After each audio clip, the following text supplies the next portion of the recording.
You're listening to a Loot Dummies podcast, lootdummies.com.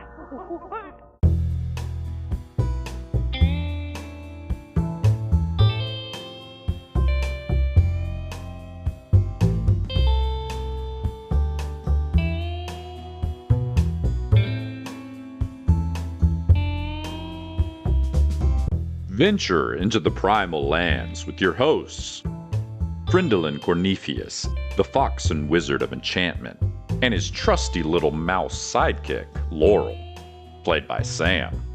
Frindlin Cornepheus, but my friends call me Freddy. If you don't mind, I'd love to give you and your patrons here a little show. And Phineas the Ferocious, the tiger folk barbarian, hailing from deep within the Jade Mist rainforest, played by Seth. My name's Phineas.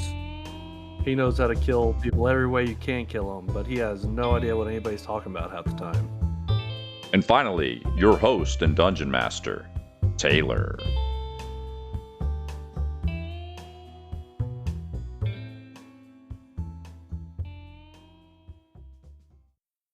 Fucking woolly bison. 10-foot long woolly bison. Woolly Bison. All right. Well, welcome back, everybody. Thanks for joining us. I've got to introduce my two lovely players. Seth playing Phineas the Ferocious, and Sam playing Frindlin Cornepheus. How do you do? Hello, hello. I'm Harry. Oh, he's hairy, he says. Well, I'm excited to get back into the action. We need to get a recap.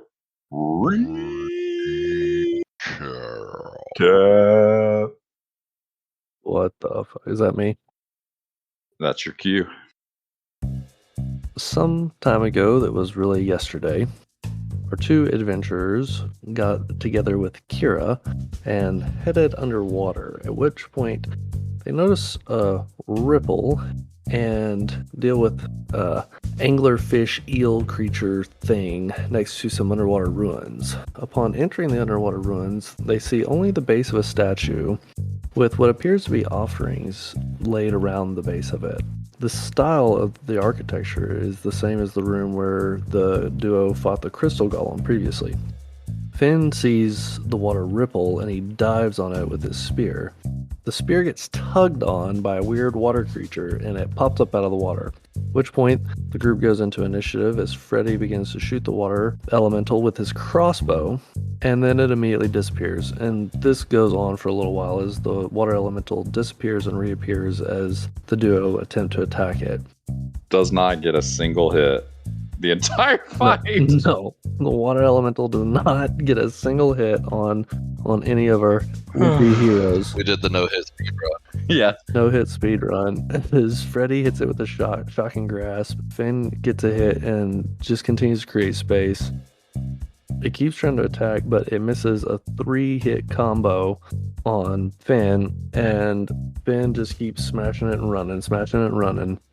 It focuses on Freddy, but still can't hit, as Finn leaps through the air and hammers the water weird into oblivion. Glorious. Yeah, water weird. Water weird. The party finds themselves in what seems to be one large room with one entrance. Freddy then discusses with Kira and asks what she thinks, but she has no clue as to the origin of this strange underwater architecture. We find some strange gold coins that we do not recognize, and Finn completes the statue by standing on it and pretending that his legs are the statue's legs. Freddy tries to open a chest, but is unable to. Finn busts a lock for him, where Freddy finds a crystal in the chest along with a potion of hill giant strength. He also finds a pouch of ancient gold coins. The crystal is a turquoise crystal with a purple aura. Kira then lets slip the lie about the breathing potion that Freddy had previously told to Finn, as Phineas panics and erupts out of the cave with cat-like fear and zooms towards the surface and lays himself out on the dock, as Freddy and Kira discuss taking the crystal to Renna. Freddy squeegees Finn dry with some weird magic. They go to Renna's house to show her the crystal. Renna is very excited and starts studying the crystal, but knows nothing about it either. Freddy then tells Rena of the duo's experience in the cave with Kira, and Freddy shows Rena the coin, and the markings match her coal rubbings that she made when we saved her from the crystal golem. Oh, yeah. At which point, Rena gives the crystal back to Freddy to take to the bog to get more information. Finn then tells Freddy that he wants lamb as payment for the lie about the water-breathing potion. Freddy happily agrees because he thought Finn was going to cut his head off in his sleep, and they head to eat the lamb and go to bed, at which point the party takes a long rest. The next morning, on the 4th of Tor at 6 a.m. at River's Blessing Inn, on the day Durop said that the party would be leaving, the duo finds the carts are being loaded by Blep and Narib as Durop greets us and introduces us to two new compatriots for the army. Pipkin, a small cleric mousefolk with a fake gold armor, a rusty shield, and a flail, and Moira is an otterfolk holding a trident with cloth leather armor. At that point, Wait, hold on. Moira is confirmed Kira and Gober's cousin. Yeah. Yes, that is true. That was confirmed. That I do have it for. That's one of my only notes. That's how my notes are on our main God. campaign. I just have like the word Romsfurdy on an empty page. Oh, man. pains me to my taint. Unbelievable. Well, with that in mind, I think Taylor just wanted to ensure that he had an excuse to do the Australian otter folk exactly why it's relevant, because it means that we're not free. We're not free. Moira's got the same affliction. She has the same condition. So Finn tries to gently intimidate the newcomers, and they pass. They don't back down to the enormous tiger folk. This is when we find out that Vinfell is our next destination to the south. So we leave the tributaries and start to come out of the mountain forest. We are on a 2-day, 50-mile journey through some grassy plains. Finn becomes incredibly nervous about the wide open spaces as he's a jungle cat who's never been out of the mountains. Later that day, in the afternoon, Freddy sees a multitude of animal tracks heading west to east perpendicular to our southern trajectory. And at this point, we finally see that this massive herd of woolly bison traveling across the plains as far as the eye can see from west to east. The super woolly bison with large ivory horns are 10 feet long, and at this point, Durop stops the carts and declares our path blocked. That's right. Are you ready to jump straight into it? Because I already have questions. Yeah, go ahead. Are the woolly bison moving? They are moving. So you see basically, like Seth said, this river of giant woolly bison packed shoulder to shoulder. Giant river of muscle and fur and dirt, and they're packed in tight. And basically, you guys are in this horse-drawn cart, and you've come up to the edge of this thing, and your companions with Pipkin, Moira, and the other two bog soldiers are a little ways back as you've been traveling for 15 miles or so. It's going to be up to you guys how you want to navigate this herd. Okay, so river, as in, so the line goes east-west, and they are also traveling east to west. West to east. West to east. A fairly narrow, but very long chain.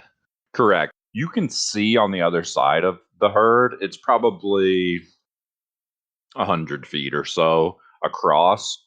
Oh, okay, so pretty big herd, pretty big width too, It's a big herd, yeah. and as long as we can see either way. Okay. That's right. Does that description make sense? Yep, I'm Okay. fully Okay. caught up now.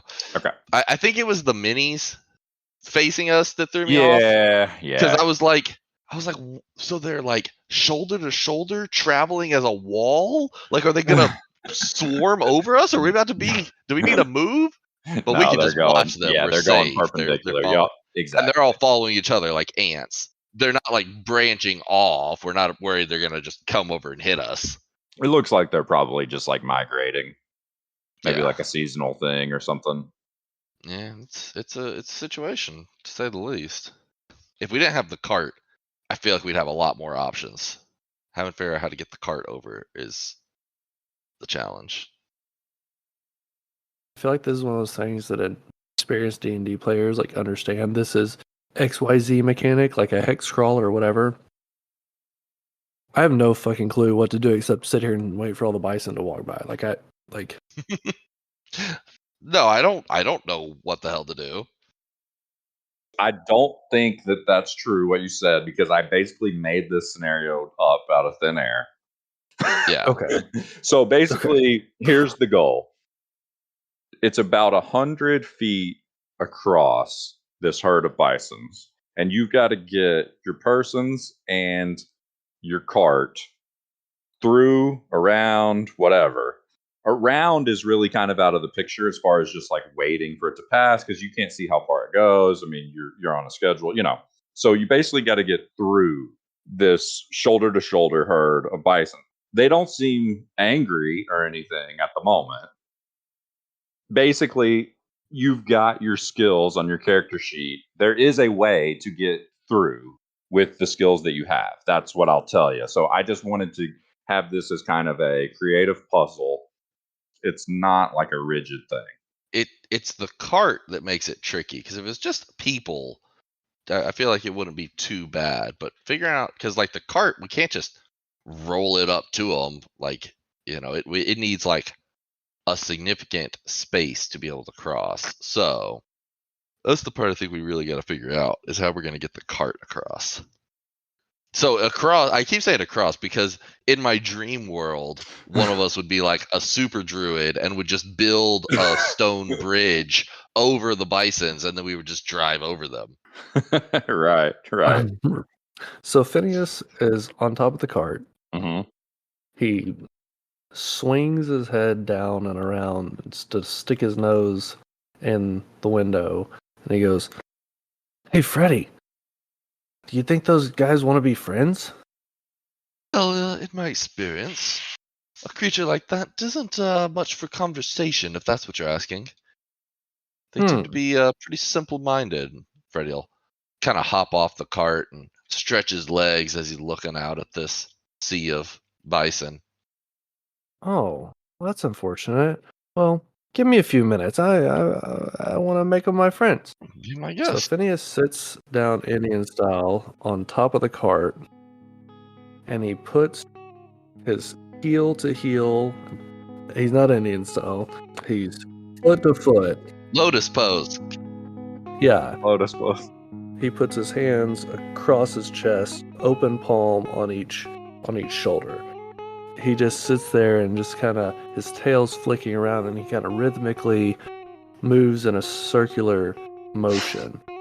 Okay. Okay, counterclockwise. Is he making noises? Nope, no noises. Okay. No noises. Okay. After about 5 minutes, he begins purring. Okay. You guys are about 30 feet from the edge of the herd. I mean, Freddy definitely would not be like in any hurry. He's happy to get out of the cart and stretch a little bit. He's probably got like a little snack out, and he's feeding his little mouse Laurel, because like, you know, he's not going to do anything rash immediately. He's kind of watching, like, I wonder if there is an end in sight. Maybe the end will poke around in any minute now, as Mr. Phineas is doing his stuff. So, at about 5 minutes, Phineas begins purring, and he plants the palms of his hands on the edge of the cart, and he goes into a full handstand and just With holds his feet still crossed. Yes. And he just holds it there. Okay. About 5 more minutes pass, and he lowers my. himself back down, and he stands up, and he gently climbs off the cart, and he walks just right up next to Freddy, and he quietly yet loud enough to be heard calls out, "Hello, fluffy creatures," because he has cast Speak with Animals. Oh, shit. I didn't know he had It's that. a ritual. Beautiful. Oh. Laurel cocks his head to the side and like runs up, and he says, well, I'll let you voice him, Taylor. Hey, what's up? Oh, hello, friend Freddy's friend Laurel. Hey, what are you doing? I didn't know you could talk to me. Oh, yes, I am one with the land and nature and the animals that we share this great world with. Cool. Oh, that was a really smart thing. Did you hear what I just said? I don't think I could say it again. Yeah, that was really smart. What's your name? Phineas leans down and he scoops Laurel up in his palm and he holds him up and he says, I'm Phineas. Hey, nice to meet you. Laurel. He sticks his little paw out for a handshake. Phineas licks it. Ooh.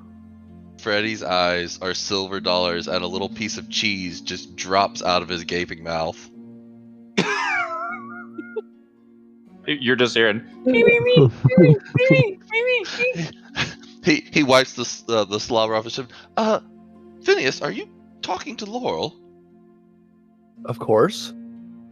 Anyway, Laurel, do you think we can get these big fluffy things to move out of our way and let us go through? I don't know. Let's ask him. What were you saying, friend Freddy? Nothing. Y'all go right ahead. So with the mouse in his hand, Phineas just starts strolling up real gently towards the bison. He's going, hello, gentlemen and gentle ladies of the fluffy variety. How are you today? Migrating. Migrating. A great migration is good for the soul, I hear. Good food. Yes, food. I also like food. Yes. You.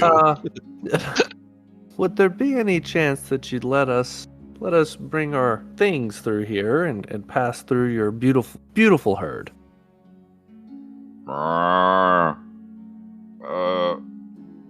Sure.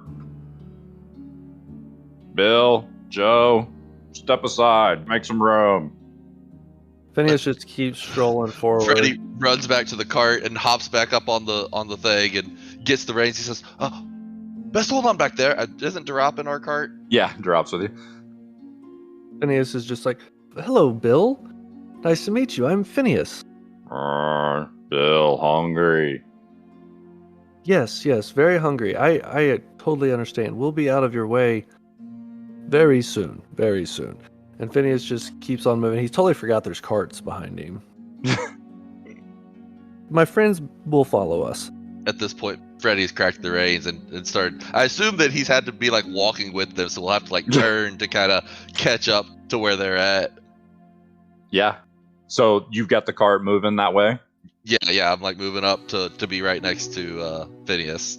Okay. So as you start to squeeze in, they start to move out of your way with the help of the Speak with Animals. Make a path. Move. Oh, excuse us, pardon us. Just real quick. We'll be right on through. As you guys get about halfway through, I was going to have you make a perception check for this, but because Freddy is able to understand the herd, you start to hear a little bit of a commotion about halfway through, and you look over and you see a baby wolfhorn bison, and he's hung up in a boulder about halfway through. He's got his leg hung, and you can hear him going, help! Help! And you hear a commotion from the rest of the herd, and they're like, help! Phineas just goes, tell that lazy guy that says he's our boss to go, and you come with me. There's something going on over here. Mr. Drop, would you mind taking the reins? Oh, dear boy, we're in quite the pickle. Just keep it steady. Okay, I'll hop off the cart, down with the bisons, and Freddy's like so much shorter than Phineas, so these things are like towering above him. He's just like, oh shit, what am I doing? Yeah, and they're packed in and they're sweaty. What's the matter, Phineas? Oh, some over there. And Phineas just starts moving towards the boulder, and he's saying, good day, gentlemen, and oh, good day, lady. So as you guys get close to this trapped calf, you see a young woolly bison, and it's trapped in a rocky crevice. And the way it's crying out, you actually notice, especially with the Speak with Animals, that it's making the entire herd a little bit nervous. And you're starting to get some looks and some, move out of the way. You're noticing some agitation in the herd. Okay. Have we made it to the little guy yet? You're walking up on him. Can I do like a check to see like what the nature of his predicament is and like how to unstick him? It looks like he stepped into a crevice in between two big boulders, and he's kind of like, it's like a Chinese finger trap type thing. Yeah, he needs to like move his leg back before he moves it out to get free, sort of thing. The calf's probably, it's bigger than you. It's probably 5 feet long. I mean, it's like a baby cow kind of size. It's pretty big, pretty strong. And it's kind of bucking around. It's bleeding out for help, and bleating, not bleeding, just to be clear. So as they're maneuvering through the bison, Phineas looks down at the mouse in his hand and he goes, "Laurel, I need my hand back." He can't figure out how to get the mouse out of his hand. Oh, no problem. He jumps up on your shoulder. As Laurel jumps up on his shoulder, Phineas starts very slowly and methodically pulling out many feet of his 12-foot snake skin. Oh, okay. Okay. Ooh. That's from the giant snake down in the cavern. Okay. Yeah. So as he's doing that, Freddy will sidle up next to the guy and put a hand on him. And when he does, I'm going to cast Hypnotic Gaze to calm him down. It's my feature, my wizard feature, that as an action, choose a creature within 5 feet of you. If it can see or hear you, it must succeed on a wisdom saving throw against my spell DC or be charmed until the end of your next turn. And I can use my turn each turn to keep it charmed. Its speed is 0 and it's visibly dazed. So basically, I'm giving him a sedative. I'm trying to just like chill him out to keep the peace for a second. Okay. So he needs to make a wisdom saving throw, DC 13. Okay. Okay, so he fails, which I assume is good. He rolled an 8. So he'll basically go quiet because he's incapacitated and visibly dazed. Okay, so he calms down, and when he does, you notice some of the agitation around start to calm down. Looks like the herd is kind of settling back down, and he is basically staring up into your eyes with this hypnotized look. He's still stuck, but he's calmed down for sure. I've got like a hand out, and you can like see magic moving from Freddy's hand like into his head, and I just kind of like say out of the corner of my mouth, I'm like, Phineas, whatever you're gonna do it quickly. Phineas is completely nonplussed by the urgency of the situation, and he's just going, "Where's your mother, little fella?" He's not really in a talking mood right now, I'm afraid. Oh. Trying to keep him calm. Which foot is caught? It's his back left foot. Phineas doesn't want to yank on this big thing. Just you start yanking on legs. So he gently wraps the snake skin underneath the bison and makes a makeshift sling underneath the back of its belly near its back legs. Okay. And he stands back behind it and he grabs both ends of the snake skin and he goes to gently just kind of lift up. Make me either a strength or a dexterity check, whichever one you'd like to do, like a sleight of hand or an athletics check. And I'm going to give you advantage because of Sam's spell. Okay. Dirty 20. Oh, okay. Go. You wrap your snakeskin around his belly and start to lift it up, and as you do, it's like the foot finds the groove that it slid into, and it comes out. And yeah, he starts to shake it off and start moving. Yeah, I'll release him as soon as he's free. Thank you. Thank you. Some of the bigger bison around are like, thank you. And they give you even more space. And you actually see there's something down in the crevice. If you guys want to reach in and see what it is. Oh, yeah, I do. Phineas begins tucking his snakeskin back in. You see a little piece of, it looks like ivory sticking out of the crevice. Oh, I'll pocket it carefully so they don't see me stealing their ivory. I don't know how they feel about that. Okay. You just slip it into your pocket. You guys, you can see the cart has continued moving, and they were clearing a path for it. So it hasn't moved very far from where you guys are, but it's a little bit ahead of you towards the other side of the herd. You could easily catch back up to the cart. Yeah, absolutely. Phineas just starts moving on an angled trajectory to intercept the cart's path. Okay. Mm-hmm. Yeah, I'll just follow Phineas. I'm like literally holding his coattail, just trying to get through this herd. As you get close to the cart, you see Drop. He's driving. He's got a little bit of sweat on his brow. He's kind of got a nervous look. He's like, all right. Well, good work, I guess, boys. Hop back on. Yes, of course. So Phineas does not hop back on. He just continues to walk through like some kind of well-to-do, well-known businessman in a crowded street where everyone's saying hello He's to feeling him, and himself. he's feeling himself, and he's just strutting along. Well, good day to you, and good day to you, and good day to you. You too. Thanks for your help back there. In doob, and he just keeps walking. They're like, in noob to you too. Yes. In noob. Freddy hops up on the cart and he's just like, "Well, did you make any diamonds?" To Drop. It was no diamonds. No, No. good. Me neither. Okay. Sure. You're a strange one. And you guys make it to the edge of the herd and back out into open plains. You guys have crossed this herd of woolly bison.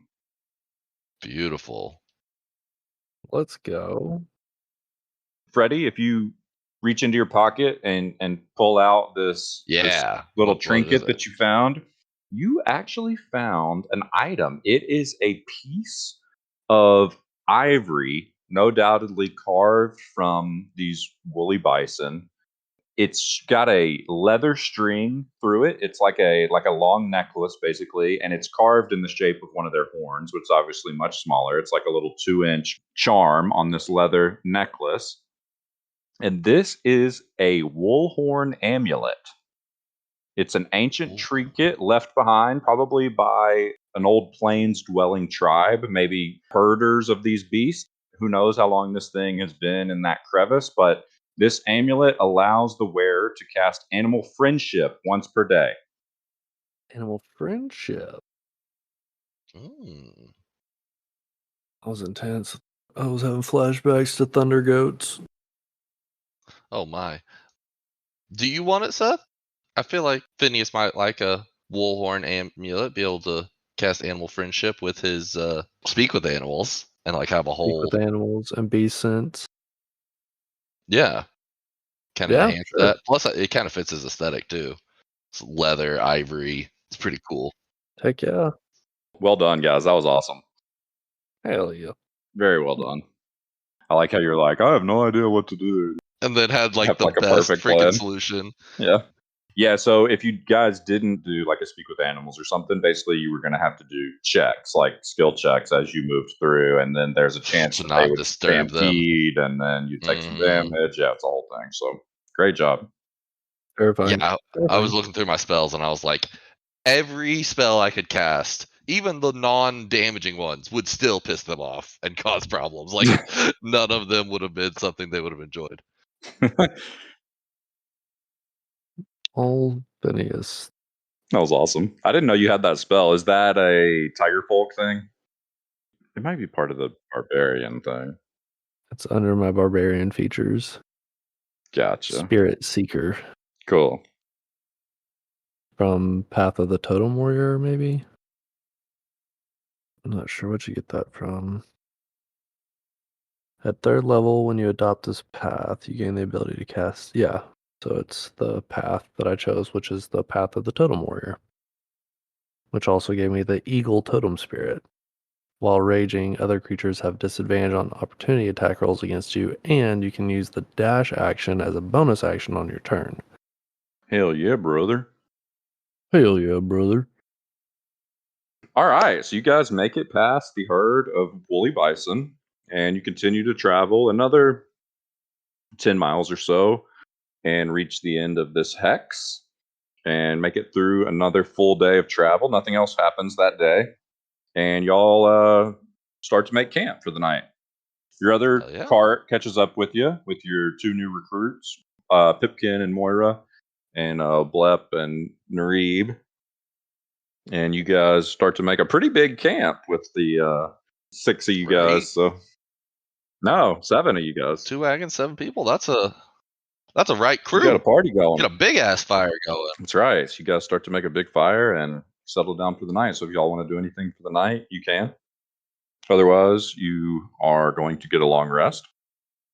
Okay. No, I don't actually think there's anything I want to do. Nope. Nothing. Find out what happens to our party on the next episode. Thank you for listening, and check out lootdummies.com for more info and updates. And tell a friend about the show. Goodbye.